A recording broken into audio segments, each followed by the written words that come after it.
Okay, so the overall energy of your reading, Taurus, is the Ace of Swords. Conversations, truth, clarity. Okay, this is surrounding your entire reading. So there's going to be a lot of truth and a lot of clarity coming out. And it's going to come through conversations. So let's find out why this is surrounding your whole reading. Up here in your highest energy, the Four of Wands. That's a divine soulmate card. There's a lot of love and a joy associated with this card. This is union between two people. This can be a card of celebration of marriage or just celebration of union between a couple of people now. So all cards are male or female. These are the two strongest energy cards in your entire reading. So there's a lot of truth and clarity, and it looks like it's going to lead up to a very joyful place in your life. I got the Queen of Cups right next to the Four of Wands. Here you are, and it's like this is water, okay? Pisces, Scorpio, or Cancer that might be strong in your chart or someone else's around this reading, Taurus. But your energy. So your energy here is you're trying to figure out the love. And I think you're going to seek that truth and that clarity. You're trying to figure out, is this real, true love? Are they really my soulmate? Can we really spend maybe a lifetime together? This is where your head's at in this reading, if this is your reading. So then on the other side of the Queen of Cups, I have the Wheel of Fortune. This is the universe. The wheel is turning. And when that wheel is turning, there's no stopping it. This is the wheel for the better, Wheel of Fortune. So the universe, it has some say in what's going on in your life right now. So it's trying to move you forward to a good place, always for the better. It's always for the better with that Wheel of Fortune. I love that card. And it's on the back side of you trying to figure out if this soulmate relationship is the one for you, I think, because the Ace of Swords is here. So you're going to seek more truth and more clarity. And it's not just going to come from thinking about it and trying to sort things out by trying to peek in that cup. See, this cup is the only cup in the deck that has a lid on it. And there's little windows all the way around that cup. That cup is full of answers to love questions. So that's what you're doing. You have questions about love, and you're like analyzing this whole situation, but there's going to be a lot of communication too in order to figure this out. I have the Sun. These are my two favorite cards, the Wheel of Fortune and the Sun in your reading. So the Sun is right under the Four of Wands, and it's right next to the Ace of Swords. This card represents a fresh start, new beginning with lots of love and joy. You have two cards that's filled with love and joy right next to each other. So this communication, this clarity that you are going to be getting about the soulmate that's in your life is going to lead to a very beautiful place, happy. It's going to be committed. It's going to be joy. It's just a wonderful place where you're headed. So wow, Taurus, this is really, really good so far. I have the Fool here next to the Ace of Swords and under the Wheel of Fortune. So part of your questions here is, are you thinking clearly? Are you just, living in the energy of the Fool? I think you're wondering if you are like going, keeping your head in the clouds. If you're not looking at this relationship realistically, yes, you are. Especially if you're asking questions about truth and clarity, which it looks like that is the overall energy of this reading, and is probably even advising you, this reading, to get your truth and clarity so you can have a clear head in moving forward. You also might be wondering, maybe they're living in the energy of the Fool. Maybe they don't want to commit. Maybe they don't want to move any further in this relationship.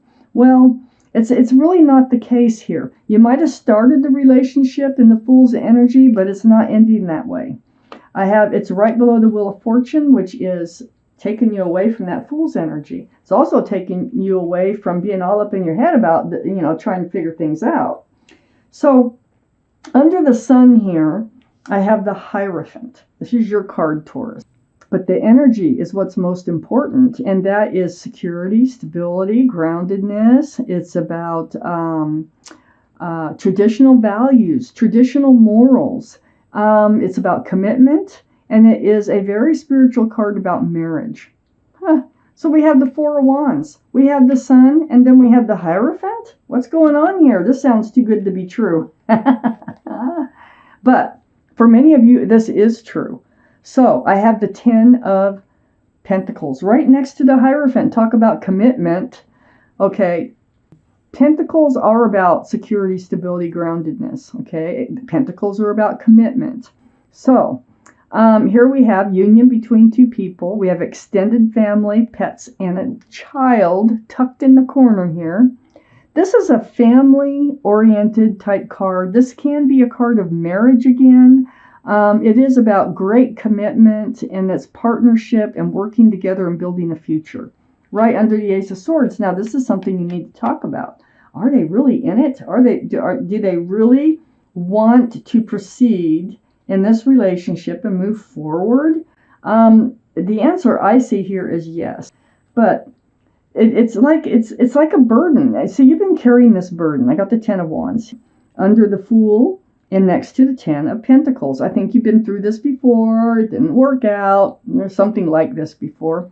And you've been carrying this burden because you're trying to figure this out on whether or not you are imagining, like, if this is real or not. And the cards are saying this is real. So you really need to go to the horse's mouth, which is your soulmate, and ask the questions that you need to ask. And through doing so, you're going to be able to drop these wands. You're going to be able to drop the burden. So there's no 11 of Wands. The 10 of Wands is you can't pick up any more wands. See how hunched over that person is? You're going to start dropping those wands one by one, or you can just let them go all at once.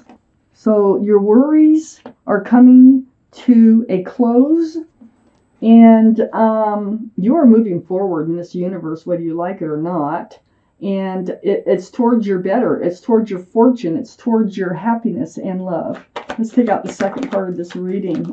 Right as I said, love, the Ace of Cups came out. Okay, so Taurus, the Ace of Cups came out right next to the Wheel of Fortune. That's where you're going. There's going to be an equal exchange of love. Okay, the cup runneth over here with the Ace of Cups.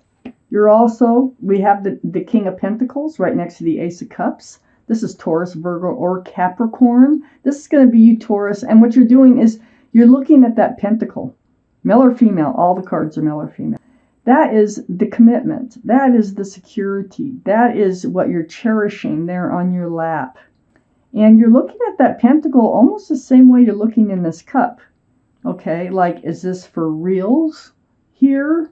All this love, security, stability. Are they going to walk away from you?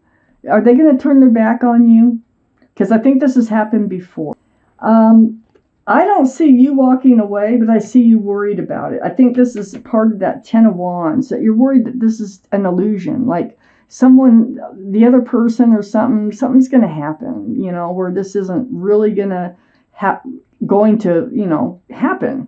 I'm going to keep reading, but as far as I see, it's only a fear that this is not going to work out, because you are kind of up in your head and you are kind of thinking that it's a fool's energy and, someone's going to leave the relationship. And, I got the Seven of Cups right below the Ace of Cups and next to the Fool. So this is what you're thinking. The Eight of Cups, the Seven of Cups.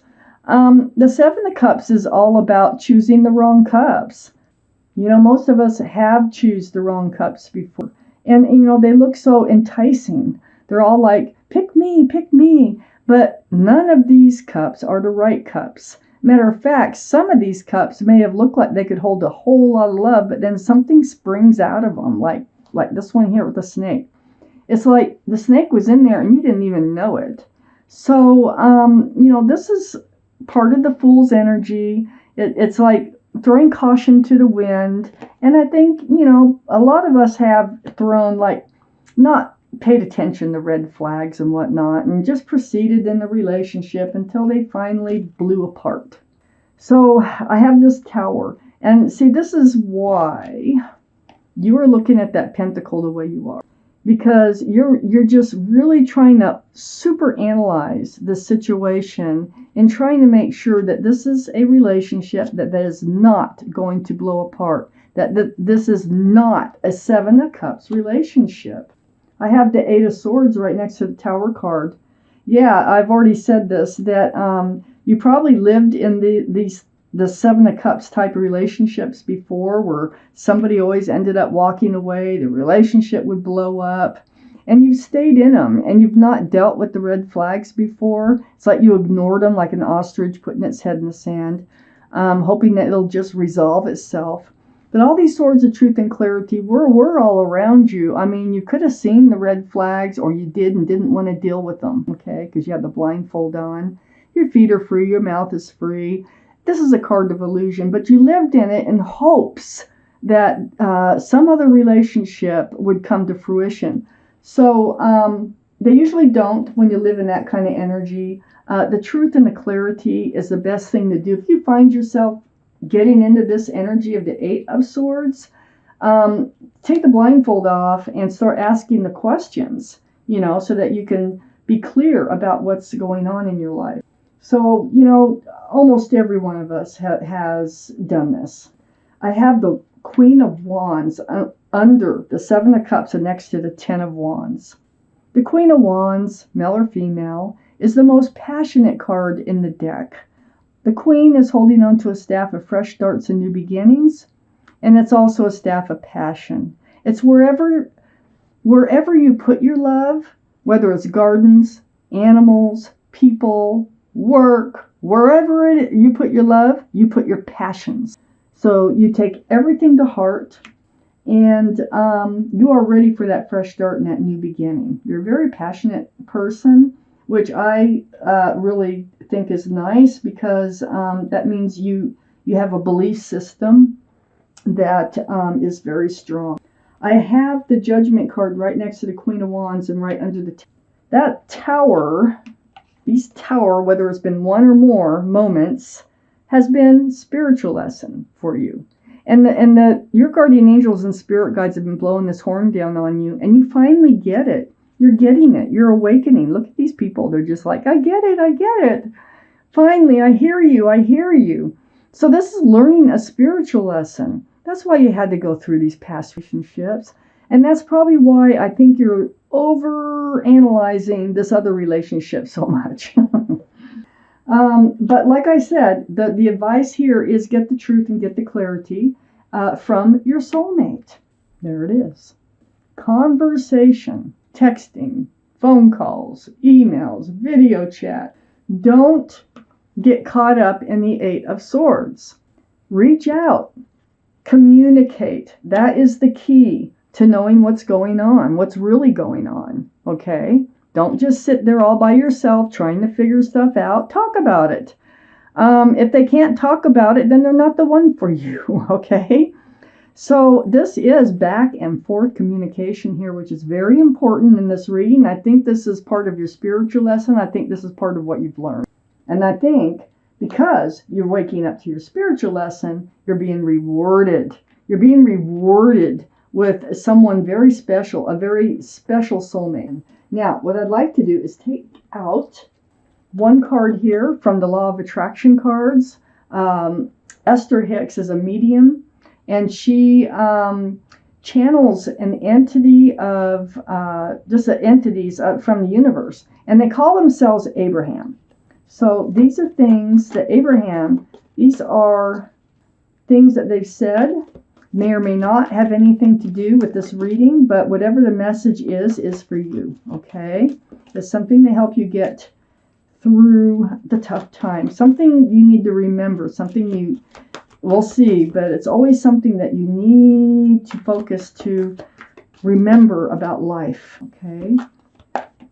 Yeah, I want one more. Okay, here we go. I'm going to cut them. Take the bottom card and cut them right there. I understand the rules of the game of life. I kind of almost just said it's about something like that. I understand the rules of the game of life. Now, this is what it says on the back. You can pause and read it whenever you want, but I'm going to read it to you. Now that I understand the rules of this game of eternal life, now that I understand the powerful law of attraction and deliberate creation, I can prepave segment by segment my life experience into becoming the allower I was born to be. For I was destined to a life of fulfillment and never-ending joy. So this, it's saying here is that you can plan your life. You can go segment by segment. You can allow the things that are happening, the good things, allow them to come in, okay? And so that you can become the person that you were born to be and have your life filled with never-ending joy. And, everybody wants never-ending. There's enough to go around for everybody. So, if you can read that card as many times as you want just by, pausing on it.